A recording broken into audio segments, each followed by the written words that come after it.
নমস্কার, দেখছেন কলকাতা টিভি। আপনাদের সঙ্গে আমি মধুবন্তী। শুরু করছি সংবাদ সারাদিন। শুরুতেই যে খবরে নজর রাখবো, কসবা কাণ্ডে লালবাজারে আইও পরিবর্তন, আন্দোলনকারীকে লাথি মারতে দেখা যায় এসআই রিটন দাসকে। রিটন দাসকে পরিবর্তন করা হলো খবর সূত্রের, অর্থাৎ রিটন দাসকে পরিবর্তন করার কারণ কসবা কাণ্ড। কসবা কাণ্ডে লালবাজারে আইও পরিবর্তন, রিটন দাসকে পরিবর্তন করা হচ্ছে, আন্দোলনকারীকে লাথি মারতে দেখা যায় এসআই রিটন দাসকে। কথা বলবো, আমাদের সঙ্গে টেলিফোন লাইনে রয়েছেন আমাদের প্রতিনিধি রিয়া মাঝি। তার সঙ্গে রিয়া, রিটন দাসকে কেন পরিবর্তন করা হলো সে তো জানা গেল, পুলিশ সূত্রে আর কি জানা যাচ্ছে?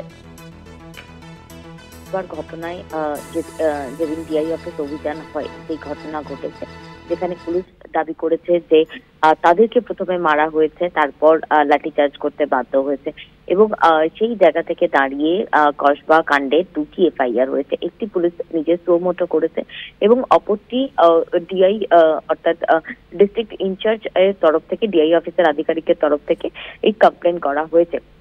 এবং সেই কমপ্লেনের ভিত্তিতে যেটা দেখা যাচ্ছে, যে কমপ্লেন যে কপি রয়েছে সেখানে দেখা যাচ্ছে যে এসআই রিটন দাসের নাম অ্যাজ আ আইও হিসেবে, অর্থাৎ রিটন দাস যে কিনা এই কসবা কাণ্ডের পর রীতিমতো খবরের শিরোনামে সোশ্যাল মিডিয়ায় তার ছবি ভাইরাল। কারণ হচ্ছে তাকে লাথি মারতে দেখা যাচ্ছে টিচারদের, এবং সেই নিয়ে কিন্তু রীতিমতো ভাইরাল হয়ে উঠেছে রিটন দাস। এবং এই রিটন দাসকে কিভাবে আইও হিসাবে নিয়োগ করা হলো সেটা নিয়ে কিন্তু একাধিক প্রশ্ন উঠেছিল।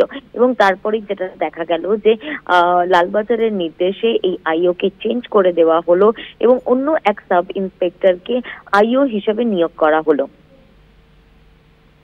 ধন্যবাদ রিয়া। কথা বললাম প্রতিনিধি রিয়া মাঝির সঙ্গে। আপনাদের জানিয়ে রাখি যে কসবা কাণ্ডে আন্দোলনকারীদের লাথি মারতে দেখা যায় এই রিটন দাসকে, তাই জন্যই তার পরিবর্তন হলো, রিটন দাসকে পরিবর্তন করা হলো খবর পুলিশ সূত্রে।